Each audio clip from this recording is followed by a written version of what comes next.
So I'm gonna be honest with you guys. Whenever I first started making this video, I didn't think that these performances were real. The conditions on the rooftop versus how good those recordings sounded seemed too good to be true. I'll list some things. I was skeptical of how loud the rooftop would be, of the AC units, the honking, bustling traffic below in a busy part of London, airplanes, and all kinds of crazy sounds that might have been picked up in that recording. Listen to the ambient sound on the roof that we shot our recreation on.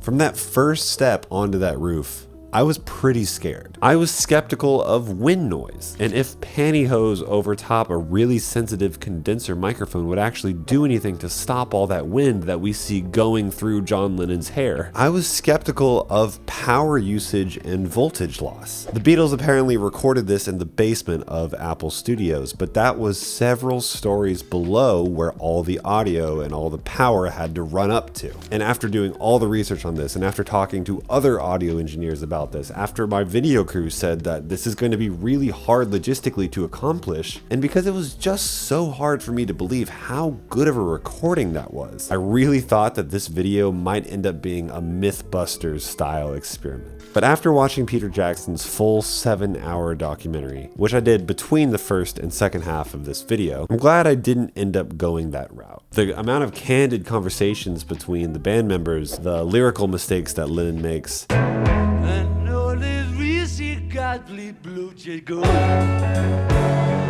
seeing footage of the cops come up and turn the amps off, I really don't think that those moments could be staged. And I actually even later learned that YouTube spliced together 2 different versions of Don't Let Me Down so that there wasn't any lyrical mistakes. As for my other doubts, this has been one of the most eye-opening, craziest performances and recordings that I've ever made. Because I tried my best to follow exactly in their footsteps. It is a noisy, dense New York City rooftop. There are planes flying over. There are air conditioning units on the roof going crazy. It's a cloudy, windy day, the exact conditions that they had. So the first half of this video is me reacting to their performance, as is normal for this channel if you've seen this channel before. Then with the help of the amazing band Juice, you should check them out if you haven't already, we're gonna recreate the rooftop sessions as accurately as we can. The me that you're talking to right now has already gone through everything. The me that you're about to see has no idea what he's getting into. This is either going to be the coolest thing we've ever made or the dumbest idea I've ever had, because we're going to try and recreate something that is untouchable. Arguably the most legendary live session ever recorded, the Beatles Get Back Rooftop session. Now, I'm only recording part 1 right now, and there's a lot of orchestration I need to do in order to make part 2 happen, but we're going to try and record it as accurately as possible on a Brooklyn rooftop. All right, there's more to talk about later, but for now, let's get into this recording.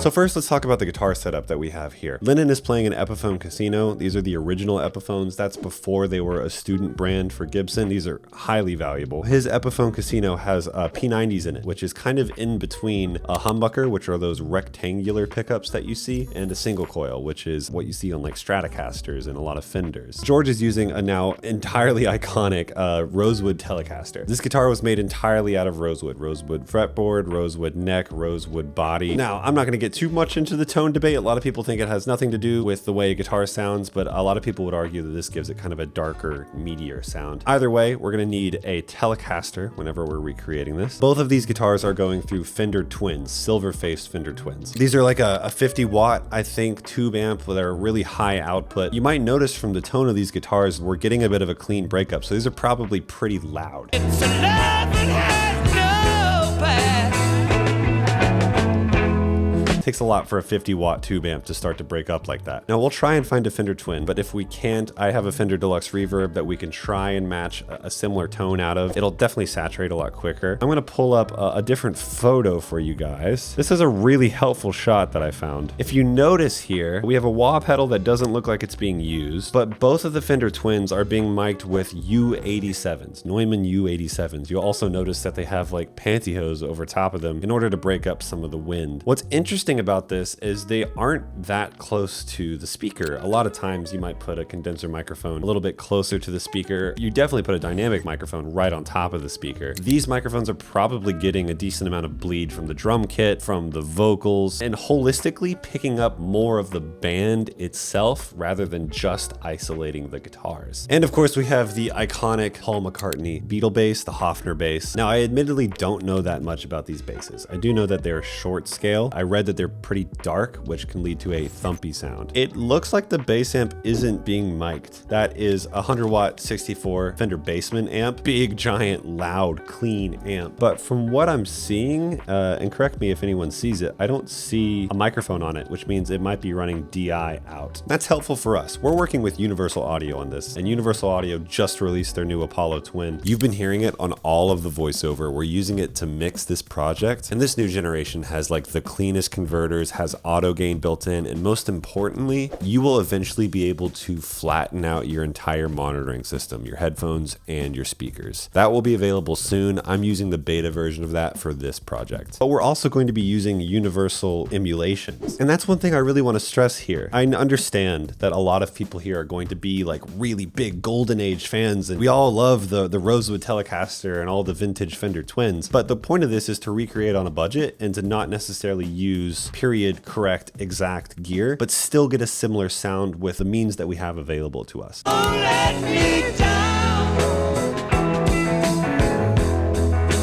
Don't let me down. I didn't know what these were at first. You can see that George, John, and Paul are all using this kind of gooseneck looking microphone. I believe these are AKG C28 microphones with a C30 extension. These AKG small diaphragm condensers have basically a tube extension on them, and I think this one, based off of what I found, was called a VR28. You also notice that they have like a sock or something on top of them to stop the wind noise, just like the pantyhose with the U67. This is again kind of an interesting choice for audio because of the fact that A, it's a condenser microphone, so it's going to be picking a lot more detail, a lot more crispness, but the downside of that is they're also very sensitive. So again, all three of these vocalists are probably getting a lot of bleed within these three microphones, meaning each of these vocal mics is picking up the guitar amps, they're also picking up the drums, and they might be getting some of the peripheral coloration from the other vocalists.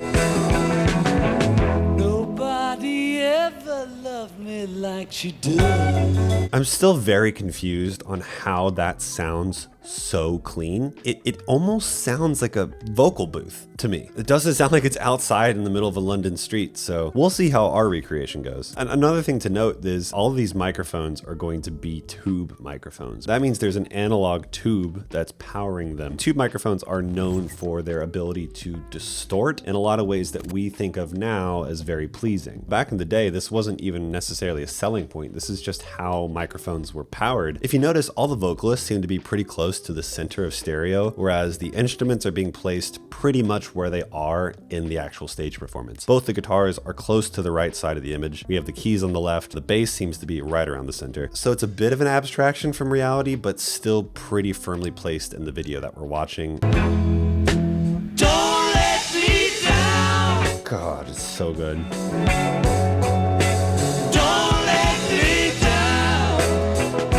I actually read that these two cops were called to the scene. Local businesses were complaining. Apparently they were held at the lobby for a little bit of time. They eventually found their way up. At some point during the recording of Don't Let Me Down, the guitar amps were turned off and then turned back on.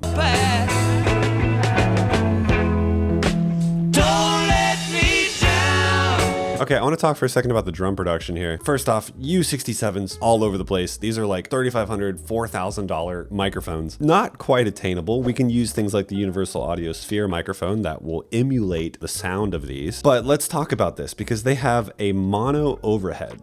This wasn't necessarily a really wide, expansive sounding drum. Typically in modern recordings, you put at least one overhead on the left, one overhead on the right, pan it hard left, pan it hard right. You get this wide drum kit that kind of fills out the entire foundation of a song. In this time period and on this recording, the drums sit pretty much in the center of the recording. Now you'll notice down here we have an AKG D12, I believe. That is our kick drum microphone, and it looks like it's just sitting on the outside of the kick, and it's also being padded with some fabric to give it more of a thump and less of like a round resonant sound. And some sort of microphone miking the snare. Now typically, if we don't understand what it is, we usually default to an SM57. I don't think SM57s were common practice back then, but this probably looks like it's another AKG C28, I'm guessing. Another small diaphragm condensers.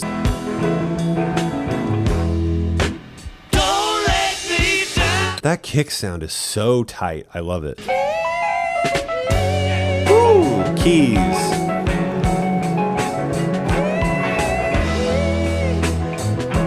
All right, you're hearing that amazing key solo. That is a Fender Rhodes, a beautiful sounding vintage keys. I saw this tiny little pencil microphone on it here. So they are miking the cab. What's likely gonna happen with us is some sort of key emulation, whether it's a Nord or if it's maybe even a MIDI track, which I'm gonna try and avoid if I can. I am actually also noticing on the bass, there might be a small pencil microphone on that, or it might not have a mic on it. It looks like it might be an empty stand, but that's something to note.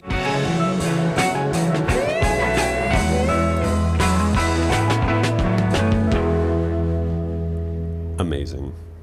Absolutely amazing. Terrifying to try and recreate, I will add. They actually recorded all this in the basement of the office, and they used 2 different 8-track recorders, meaning a total of 16 inputs. This is in no way trying to say that we can replicate the magic that we have here using emulations. The goal here is to show kind of the beginner musician or people that might just have a fraction of this gear, how they can achieve a similar sound within the means that they have, and that often means having digital resources rather than physical analog resources. So let's see if I can build this up. We have a drum kit that has 1 mono overhead, a floor tom, a snare, and that kind of is making a really tight middle of the road drum kit sound. We have a bass that has a 100-watt 1964 Fender Bassman that is either going direct out or 1 mic on the cab, I'm assuming also with a DI. Of course, the iconic Paul McCartney Beatle Hofner bass. We have a Fender Rhodes that has 1 mic on the cabinet that looks like a small diaphragm condenser or some sort of like 60s pencil microphone. And then we have 2 different guitars, 1 Fender entirely rosewood Telecaster with a Fender Twin, and then John Lennon has an Epiphone Casino also going through a Fender Twin cranked with P90s. Looks like, again, no pedals on it. All 3 vocalists are being mic'd with an AKG C28 with some sort of tube extension, and all of the microphones on the guitars and the vocals are actually pretty ambient mic'd. Looks like we might actually have 1 more U67, and that U67 is picking up the Fender Bassman and maybe a little bit of the keys as well. So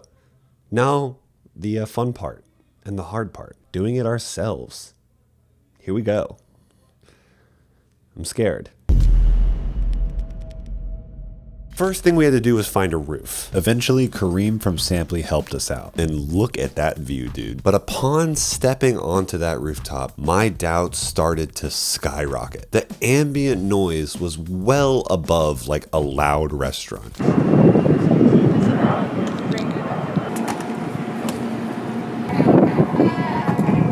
And most of the microphones on set were sensitive condenser mics. And don't even get me started on the power situation. I was just gonna run a ton of extension cables all the way up to the roof, but I was told by the much more professional audio and video team from Seawall Sessions not to do that. Whenever you have a really long extension cable, you lose power over like feet and yards in length. And at first I was kind of thinking like, how did the Beatles do that? You know, it might just not have been an issue for them because in the UK, PA, they have 240 volts. Because of the fear of voltage loss, I had to rent a giant 100-pound generator and drag it all the way from Queens. Basically a big battery. It was a silent generator, it didn't make any noise. And then we took our 2 Apollo X8Ps and linked them together for a total of 16 inputs. We got a combination of formal wind protection, and sometimes when that wouldn't work, we used pantyhose just like the Beatles did. And then we used the exact same microphone setup and similar microphone voicings whenever we could. There were a few things that didn't happen, namely the Fender Rhodes and the bass, but we'll get there. And then we set up PAs in the background, trying to get as little bleed and as little feedback as possible from them. And that was pumping the monitors back at them so they could hear themselves sing, of course. So at the end of this video, whenever you watch the full performance, if you ever want to watch it back, it's actually on Seawall sessions rather than the normal Haze sessions channel where the performance videos normally are. They shot the whole thing and they did an amazing job, and that's kind of their baby, the video. So go check it out on their channel there. Now, for the drums, we used a total of 3 different microphones, just like they did. I replaced the AKG with a Sennheiser E902. And since they were using a small diaphragm condenser for the snare, we did a similar sort of thing, putting it off access to the drum head, although a lot of the snare sounds would come through the vocal mics, which we'll get to in just a second. Austrian Audio 818 on the floor tom, and then a single mono overhead over top the entire drum kit. And they're all pretty center in the mix, holding down the foundation of the track. Tea towels. That's sort of that sound. Now here is the sound of the drums mixed and unmixed.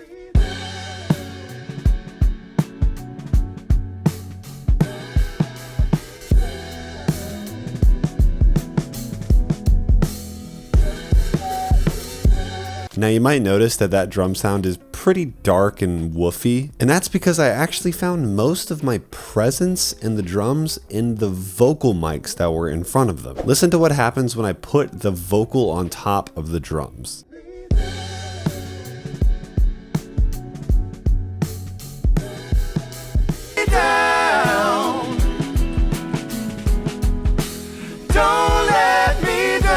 This video is all about production and figuring out what they did so that we could emulate it. But if you'd like to see how this song was mixed, that's over on Patreon. And every other mix breakdown, how to sound like Radiohead, we just did how to sound like Bon Iver, that's all over on the Patreon as well. That's all for $5 a month, or you can do $8 a month to get the mix stems as well. And the raw files for you to try and mix this yourself are down below, regardless. Now the bass was fully DI in our situation. We didn't have the capability to bring a giant 8x10 Fender Bassman. What we did have was a Hofner bass, which was awesome. And then that was run through a Fender preamp pedal sound. I got it on Facebook Marketplace. I actually used to have one, but the neck broke in half for no reason. But from there, I used an 8x10 speaker emulation from Universal Audio in order to round out the sound. Here is the bass raw and then through all of that processing.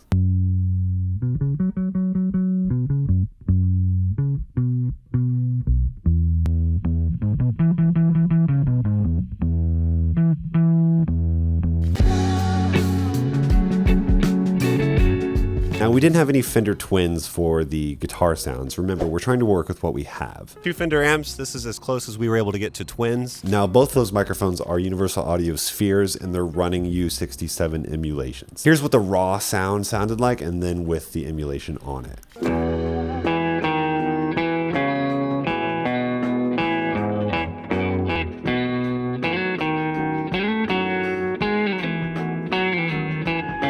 We tried to mimic exactly where they put those microphones, which are pretty far away. Seems like I would have got a lot of bleed from the drum kit or from the other guitars. And to be fair, that did happen on the DeVille. You can hear it here.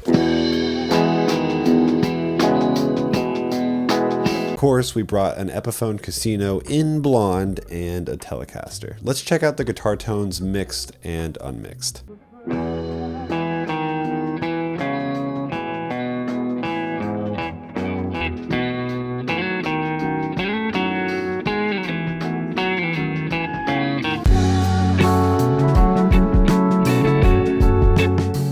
keyboard, we had Jordan Robertson, shout out, a crazy good keyboardist. If you want to work with him, he actually is a freelancer for hire. He's done all kinds of crazy stuff. He's toured all over the world playing keys, and he's just a beast. So you should totally hit him up if you need keyboard stuff done. I'm gonna let Jordan talk about the keyboard. He's better at it than me. Nord Electro 3, semi-weighted, 73 key, vintage tube amp, emulator. On the Beatles recording, I believe he plays the vintage Rhodes. I wasn't trying to kill myself carrying that up here, so I wasn't ever gonna play this. If you've seen the Hosier video, you know those emulations are scary accurate. That was being run DI.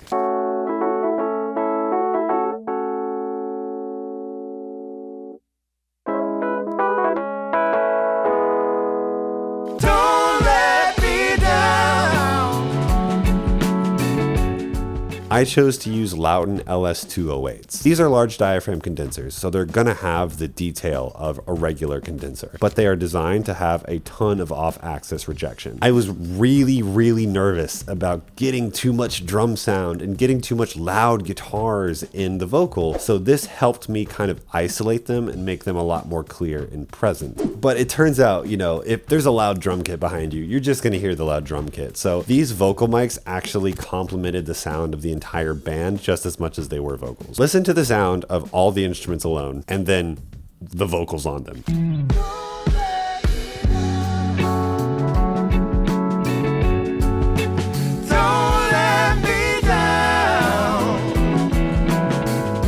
Here's Ben describing his strategy for the vocal. Hey everyone, I have my voice. It sounds absolutely nothing like any of them.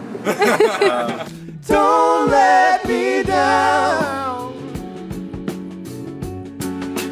Don't let me down.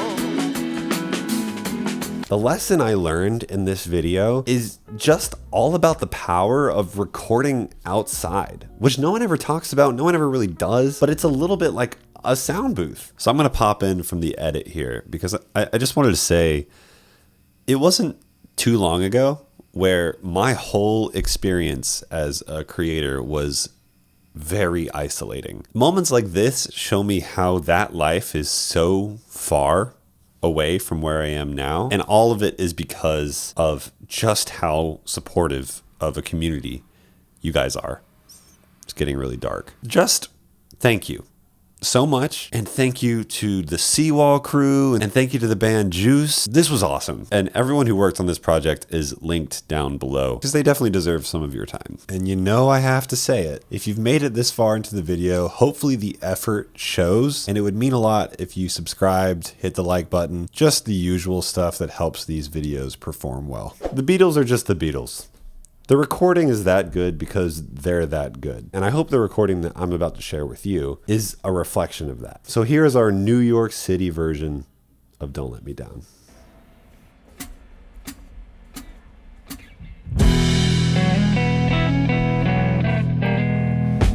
Don't let me down. Don't let me down. Don't let me down. Don't let me down. Nobody ever loved me like she does. Who she does. Yes, she does. And if somebody loved me like she does.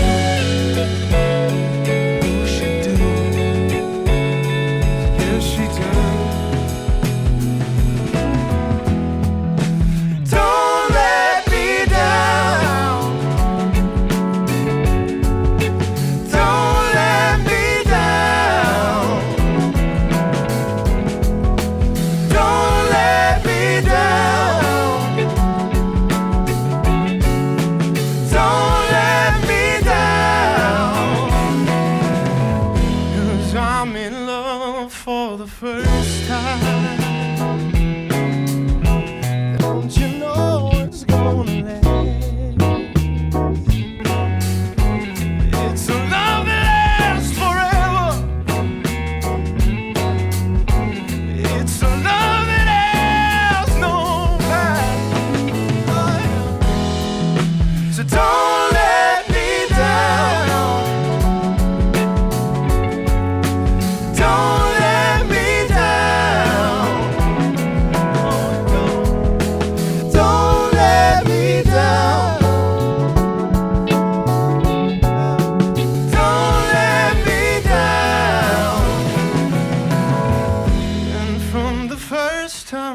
she really done me. Oh, she done me. She done me good. I guess nobody ever really done me. Oh, she done me. She done me good. Done me good. Don't let me down. Don't let me down. Don't you let me down. Don't let me down. Oh, yeah. Don't let me down. Don't you let me down. Don't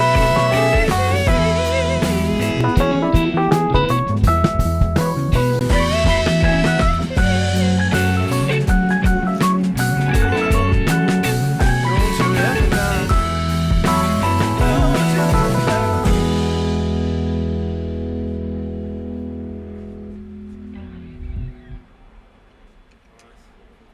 All right. Thanks for watching, everyone. Bye bye.